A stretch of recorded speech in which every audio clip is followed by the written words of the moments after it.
Assalamualaikum warahmatullahi wabarakatuh. Salam sejahtera untuk semuanya. Om Swastiastu, Namo Buddhaya. Salam kebajikan. Kepada yang terhormat Kepala Dinas Pendidikan Kota Salatiga, Ibu Zuni Ambarwati Sarjana Hukum.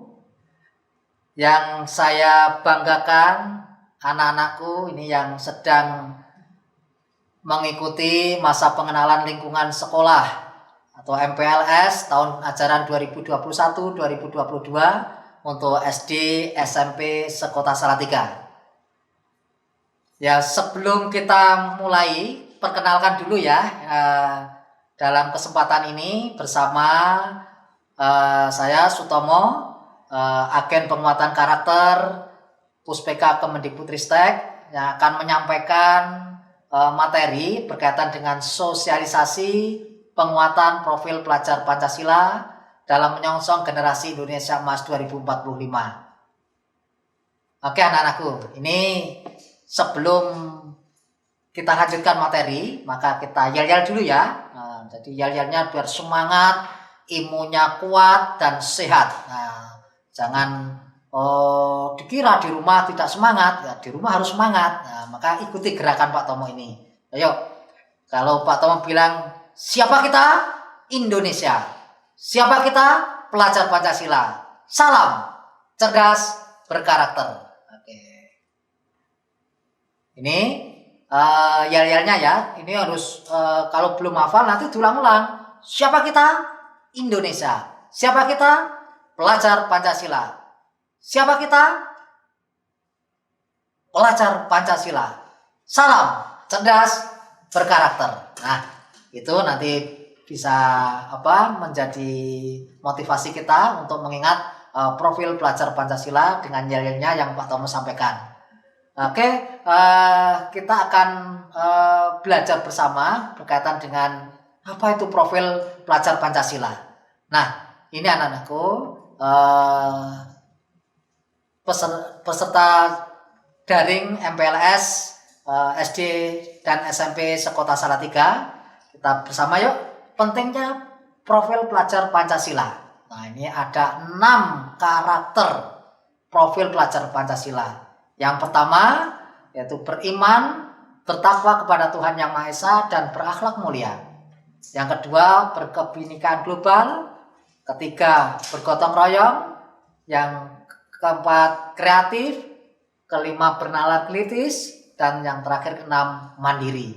Nah, dari 6 karakter ini tentunya kita semangat untuk mempraktekkan ya, untuk mengimplementasikan dalam kehidupan kita sehari-hari. Oke, selanjutnya anak-anakku, mari kita cermati bersama bagaimana yang pertama tadi, beriman bertakwa kepada Tuhan Yang Maha Esa dan berakhlak mulia. Nah, tentunya mari kita pahami bersama. Pelajar Indonesia yang berakhlak mulia adalah pelajar yang berakhlak dalam hubungannya dengan Tuhan Yang Maha Esa. Ia memahami ajaran agama dan kepercayaannya serta menerapkan pemahaman tersebut dalam kehidupan sehari-hari. Jadi elemen kuncinya bagaimana kita mewujudkan akhlak beragama, akhlak pribadi, akhlak kepada manusia, akhlak kepada alam, dan tentunya bagaimana kita berakhlak pada negara. Nah, selanjutnya, kita akan sampaikan contoh-contoh ini anak-anakku ya. Contoh-contoh bagaimana kita menjalankan beriman bertakwa kepada Tuhan Yang Maha Esa dan berakhlak mulia. Ini tentunya dalam kita beragama di Indonesia ini majmuk ya agamanya, tentunya kita harus saling menghargai, saling menghormati dalam menjalankan melaksanakan ibadah dalam kehidupan bermasyarakat. Kita punya keyakinan, kita punya agama masing-masing, dan kita harus saling menghormati dan menghargai. Ya, next selanjutnya. Ini berkebinekaan global ya. Tentunya ini kita gali apa itu berkebinekaan global. Pelajar Indonesia mempertahankan budaya luhur, lokalitas dan identitasnya, dan tetap berpikiran terbuka dalam berinteraksi dengan budaya lain, sehingga menumbuhkan rasa saling menghargai dan kemungkinan terbentuknya budaya baru yang positif dan tidak bertentangan dengan budaya luhur bangsa kita. Nah, yang perlu kita cermati anak-anakku ya semuanya, elemen kunci berkebinekaan global ini yang pertama mengenal dan menghargai budaya. Banyak budaya kita yang ragam budaya yang kita dapatkan untuk di negara Indonesia ini. Tentunya kaya budaya inilah yang menjadi ciri khas bangsa Indonesia. Nah, kemampuan berkomunikasi interkultural dalam berinteraksi dengan sesama. Tentunya ini kita butuhkan karena kita tidak bisa hidup sendiri, tapi bagaimana kita berhidup sosial ya, bagaimana kita membangun komunikasi dengan baik dengan sesama.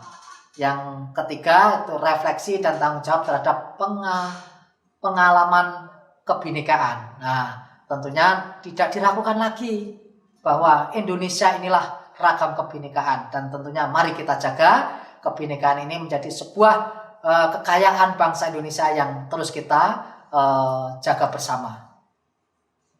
Selanjutnya, nah ini contoh anak-anakku ya, praktek dalam berkebinekaan global ini banyak contoh ini, meskipun contoh terbatas menjadi inspirasi bagi anak-anakku semuanya. Bagaimana tari di Indonesia itu juga luar biasa banyaknya. Nah, untuk mengamalkan nilai-nilai Pancasila ini bisa kita wujudkan dalam bentuk film pendek, dalam bentuk twibbon, dalam bentuk karya-karya yang lain. Tentunya inilah yang akan menjadi motivasi kita dalam terus menjaga atau melestarikan budaya di Indonesia. Nah, yang ketiga karakter gotong royong. Nah, ini sudah sejak kecil ya, sejak kecil Pak Tomo sudah mengenal ini ya, bagaimana mempraktekkan gotong royong itu ya. Pelajar Indonesia harus memiliki kemampuan gotong royong ya, ini baik di rumah, terutama yang saat ini pandemi ya anak-anakku ya. Pandemi ini tidak menghalangi kita untuk bagaimana mendukung keluarga kita, lingkungan kita dalam melakukan gotong royong. Nah, bentuk gotong royong ini macam-macam, apalagi di pandemi ini harus hati-hati ya. Mari kita terus kobarkan semangat gotong royong itu, yaitu dengan kemampuan untuk melakukan kegiatan secara bersama-sama dengan sukarela agar kegiatan yang dikerjakan dapat berjalan lancar, mudah, dan ringan. Ini bisa kita lakukan di keluarga, di masyarakat, atau dalam kehidupan bersosial. Nah, ini bagaimana kita mampu berkolaborasi, kepedulian yang tumbuh pada diri kita, dan berbagi itu sudah melekat pada diri kita.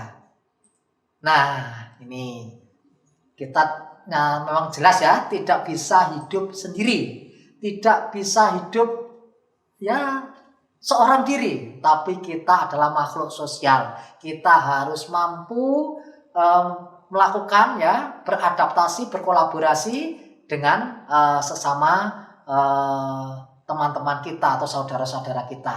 Nah, ini contoh-contoh, ini juga banyak contoh lain yang tentunya anak-anak juga sudah banyak melakukan praktek-praktek gotong royong di rumah maupun di lingkungannya, di lingkungan sekolah masing-masing. Nah, selanjutnya anak-anakku, mandiri. Nah, ini sebuah karakter yang harus kita tanamkan pada diri kita. Pelajar Indonesia merupakan pelajar mandiri ya, yaitu pelajar yang bertanggung jawab atas proses dan hasil belajarnya. Nah, mari kita pahami bersama bagaimana kita membangun kesadaran akan diri dan situasi yang dihadapi. Nah, yang kedua, regulasi diri, yaitu bagaimana kita mengatur diri kita. Nah, anak-anakku, dalam kondisi pandemi COVID-19 ini tentunya bagaimana kita tertantang untuk menanamkan pada diri kita, kita siap untuk mandiri dan siap untuk melakukan yang terbaik untuk diri kita sendiri. Nah, tentunya mari kita ingin dalam proses belajar mengajar di masa pandemi yang tentunya antara ada yang daring, ada yang luring. Tentunya ini kita harus saling memahami, saling memberikan motivasi dan tentunya punya semangat yang sama dalam mengatasi pandemi ini. Saya yakin anak-anakku yang hebat ini ya, anak-anakku yang luar biasa ini, generasi Indonesia Emas 2045 ya kalian ya. Insya Allah kalian adalah sosok yang mandiri dan siap menghadapi situasi kondisi yang saat ini tentunya kita hadapi pandemi saat ini. Ya, silahkan ini.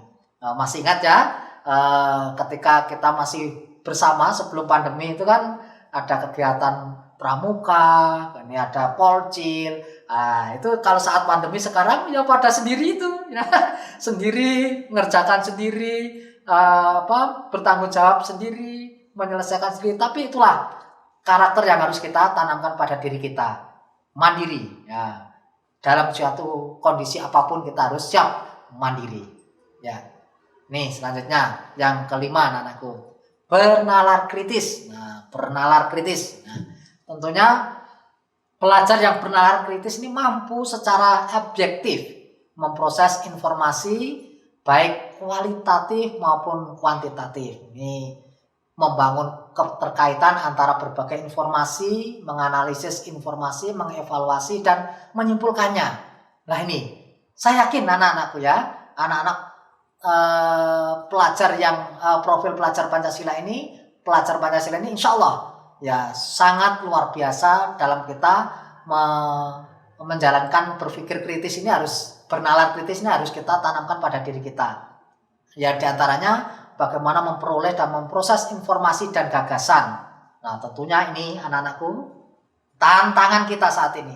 Teknologi adalah luar biasa saat ini, menguasai di era teknologi ini, menguasai kita semuanya ya. Dengan teknologi ini semuanya serba cepat, semuanya serba ya bisa kita lihat, bisa kita rasakan dalam mengikuti perkembangan teknologi ini.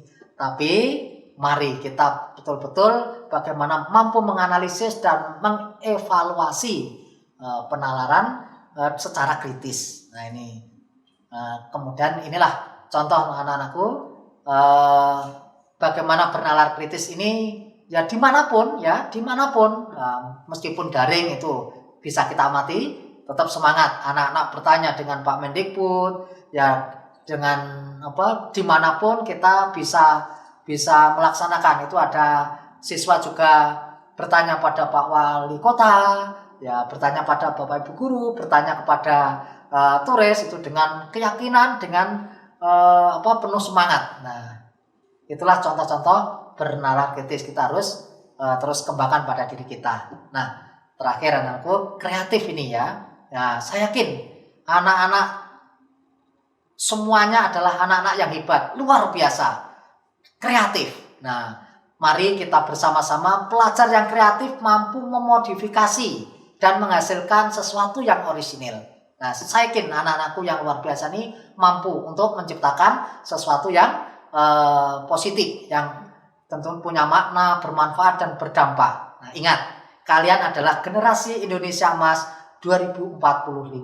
Tentunya dari sejak dini, sekarang ini, saat inilah kalian mempersiapkan diri bagaimana menghasilkan gagasan yang orisinil, ya, menghasilkan karya, tindakan yang orisinil. Oke, jangan lupa ya, banyak bertanya, banyak karya, ya, banyak mencoba. Ya ini harus terus kita kembangkan anak-anakku. Jangan takut salah. Tapi mari kita terus mencoba dan mencoba. Insya Allah kalian akan menghasilkan sebuah karya yang tentunya akan bermanfaat dan berdampak pada bangsa kita ke depan. Nah, seperti ini anak-anakku. Kemarin di masa pandemi menghasilkan hasil karya membuat pesawat. Nah, kemudian membuat film, membuat karya-karya yang lain. Nah, next selanjutnya, nah seperti ini. Nah, ada membatik di rumah, kemudian berkarya, ya semuanya ini semua yang kita lakukan ini dalam upaya bagaimana kita mampu menghasilkan karya yang terbaik dan tentunya memberikan motivasi bagi kita untuk selanjutnya menjadi sebuah karya monumental untuk bangsa kita tercinta ini. Ya. Nah, anak-anakku semuanya, peserta MPLS SD SMP sekota Salatiga, tentunya Pak Tomo selaku agen penguatan karakter Puspeka Kemendikbudristek dari Jawa Tengah dan dari Salatiga yang mengajak kepada semuanya ya bisa mengkampanyekan profil pelajar Pancasila dengan aksi dan karya. Ya tadi yang sudah Pak Tomo sampaikan di awal, tentunya inilah bisa melalui Twibbon, bisa melalui karya-karya yang lain, ya, bisa melalui tulisan. Ya, mari Pak Tomo mengajak semuanya, mengajak anak-anakku yang hebat dan luar biasa, SD dan SMP di Kota Salatiga untuk semangat mengkampanyekan profil pelajar Pancasila dengan aksi dan karya. Ini Ibu Kadinas juga dengan memberikan contoh, ya, Twibbonnya semangat. Insya Allah ini yang bisa saya sampaikan anakku. Nanti suatu saat kita akan terus tiada henti mengkampanyekan profil pelajar Pancasila kepada seluruh siswa, masyarakat, dan jajaran pemerintah untuk Kota Salatiga untuk semuanya. Terima kasih, dari saya cukup sekian. Assalamualaikum warahmatullahi wabarakatuh. Terakhir dengan yel-yel lagi, ya. Siapa kita? Indonesia. Siapa kita? Pelajar Pancasila. Siapa kita? Pelajar Pancasila. Salam cerdas berkarakter. Assalamualaikum warahmatullahi wabarakatuh.